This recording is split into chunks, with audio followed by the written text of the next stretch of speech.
battle has just begun!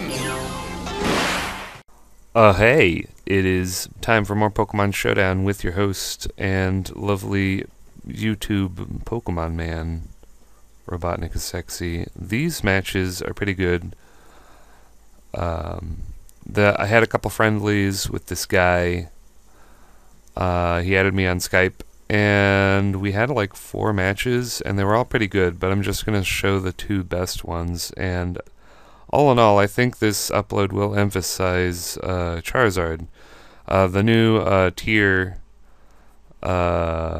statistics, the new OU usage from last month came out, and Charizard Y is number 2 used in the game, which just completely blows my mind.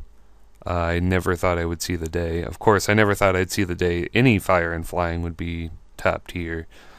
But I guess with Defog, he's just that good. But at the same time, I'm just like, did people just forget how to use Stealth Rocks? Come on here.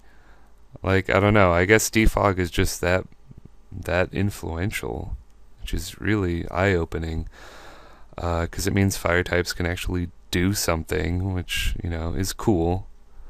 And Charizard Y is suspect because he can pretty much kill anybody with a fire blast. I'm pretty much on the fence about that too. I really don't know how to feel about it. But yeah. Here's the first match we had. Or I guess it was the second match we had.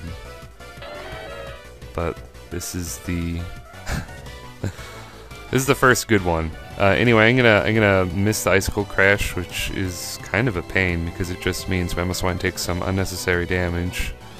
I do get up Stealth Rocks though, which is fine. That's the more or less the point of Mamoswine. He is a Stealth Rocker who can hit you really damn hard, and that is a niche that is not filled very often, believe it or not.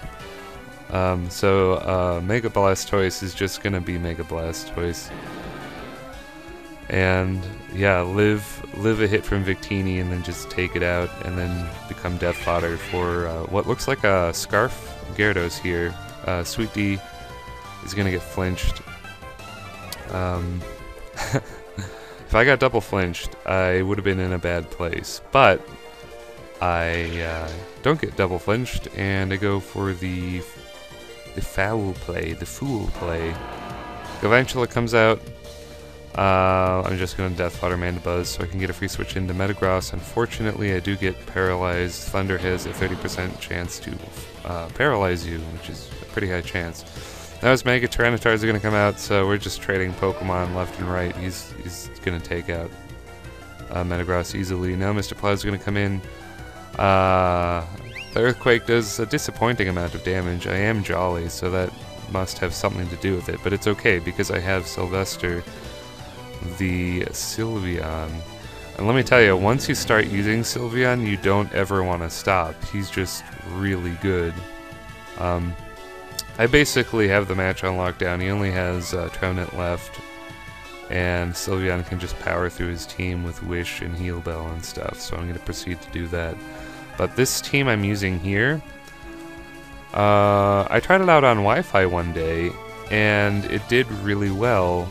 So then I tried it on Showdown, and Showdown has been a very, very good tool for team testing because it's really shown me what to do with this team, because I changed this team up a lot and only 2 of the members stayed on, which is incredible. It eventually mutated into this OU whore nightmare, and it works pretty well. We'll eventually get to that. So Sylveon is going to just win me the match, essentially, because he's too bulky. Now this is the next match. Let's go. You're going to see Charizard Y here, and you're going to see Chlorophyll Venusaur. If you've played Pokemon competitively for any amount of time, you can just assume it's Charizard Y and Chlorophyll Venusaur. And he's got all 3 Kanto starters, which is a really nice touch. I mean, like, these 2 guys are just kind of filler. Like, this guy is really good, of course, but I don't know. You could definitely hammer out a better version of this team if you wanted to, but, like, these top 3 guys, they're just impossible. And I'm gonna play pretty badly, like I tend to do. Even in my best uploads, I do tend to make at least one misplay. That's something that I've said over and over. I'm gonna make 2 big ones though. Letting Gengar go down against Blastoise, which is really terrible because Gengar can combat these 2 guys really well. Venusaur and Landorus T is just basically free substitute time, so getting those guys would have been nice. And then of course, letting Mamo die so early, I should have death foddered someone else because, hey, guess what? Triple ice weakness. For some reason I didn't even see it or realize it. I just wanted to see how much Ice Shard did, really. This is just how I play. I don't calc anything, I just go for moves, and I just want to see how they react. And oftentimes they're really bad plays, and it will cost me the match. But I still have some fight in me left. I don't really have much to deal with Togekiss.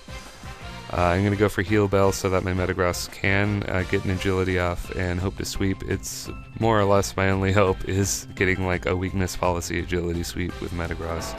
And we're gonna have to see if it works. I'm gonna pass a wish to Metagross on the turn. I predict him to go for Air Slash, and he does.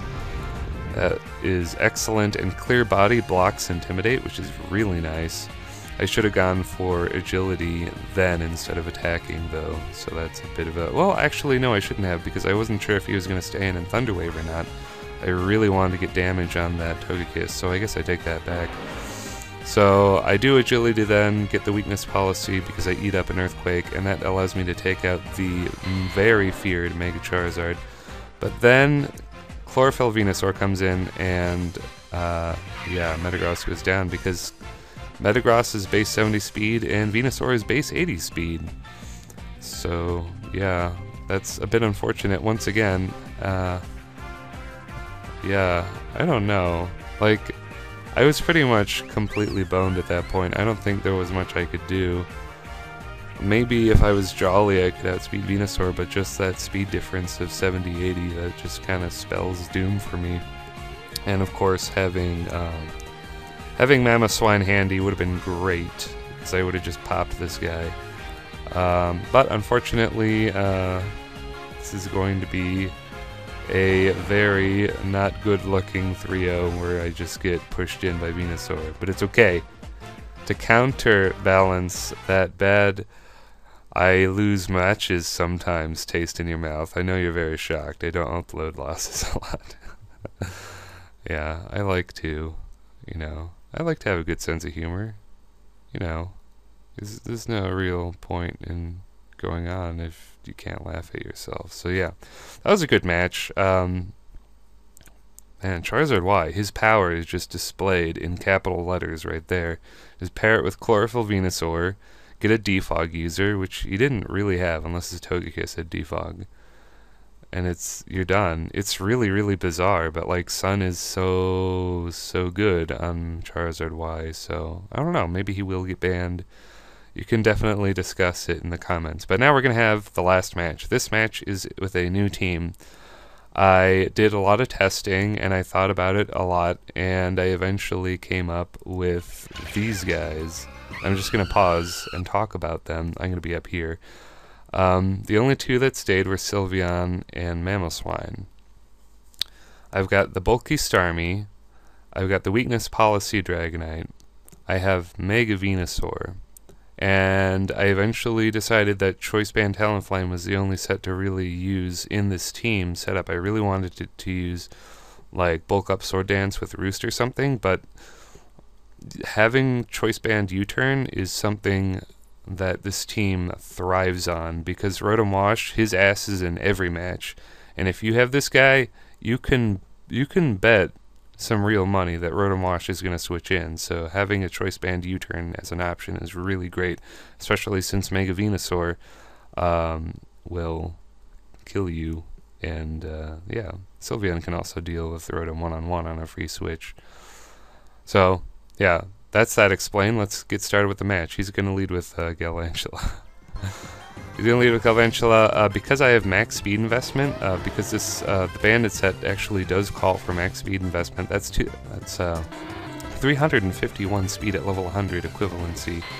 That is a fast bird, so I can deal some real damage onto Galvantula, break the sash, predict the thunder, go into Mamoswine, get up rocks, and Bob's your uncle. So, before you know it, Flower Power here, the Venusaur, is just going to take out somebody with Giga Drain, and now Starmie's in, and I'm like, well, if you want a Rapid Spin, I'm going to kill you.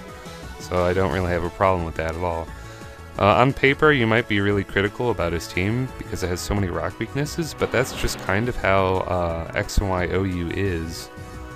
It's really fire friendly right now with Defog. It's really, you have no idea how bizarre it is to admit that.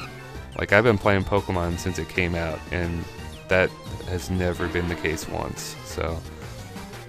Anyway, he's got a unaware Quagsire, which is a big problem for my team, and it makes Venusaur a win condition.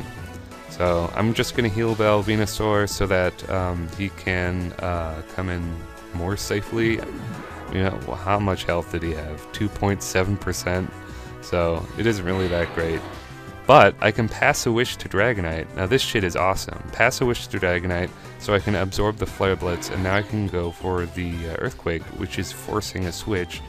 Which is it's just a really nice thing to do. I've never really done that before with a Sylveon Dragonite, but they just really complement each other well. So I'm going to switch Mamoswine into a Quagsire. I don't care if I get burned. I don't care if I get scalded. I just want to become Death Fodder and get Stealth Rocks up. Not in that order.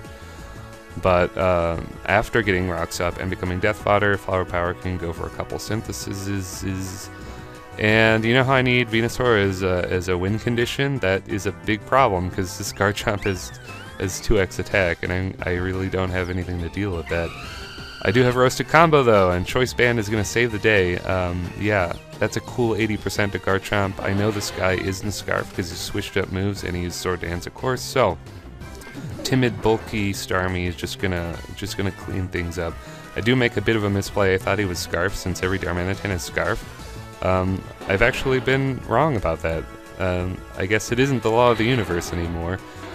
In one of my previous uploads of my Scarf Wailord outsped a Life Orb Darmanitan. It was the funniest shit ever, but I didn't really get to talk about it. So, yeah, I could have scalded, but I was so sure a U-turn was coming from a Scarf that Starmie just died. But it kind of really doesn't matter. But we're down to the last two. He's going to go for Rock Slide. I know I can take it, and I get the, I get the Weakness Policy boost. Instead of going into Quagsire, he just lets Darmanitan die, which is... I don't know. I really don't know about that, because it's like... He's kind of, he really is cornered at this point because, well, yeah, my Venusaur had 41%, so I could have easily switched into Quagsire then, and I could have gone for Sludge Bomb or just another Giga Drain because his Darmanitan did not have a lot of health, so Giga Drain probably would have finished it off as well. So, you know what they say? If you can't beat them, join them. I've joined the Talonflame and Mega Venusaur club of massive dickery. And yeah, as you can see, I barely survive to deal with this, I guess, Charizard Darmanitan team. It's really odd he doesn't have Scarf Darmanitan if he's got like a Sun boost for coming off of a Charizard. But I guess that's why he has Sticky Web, so can't really knock it. Can't really knock the team because it really got me down to the wire, and I very nearly lost. So if you enjoyed this Pokemon Showdown upload, do remember to comment, like, and subscribe. Don't not remember this time. And I will see you later, YouTube.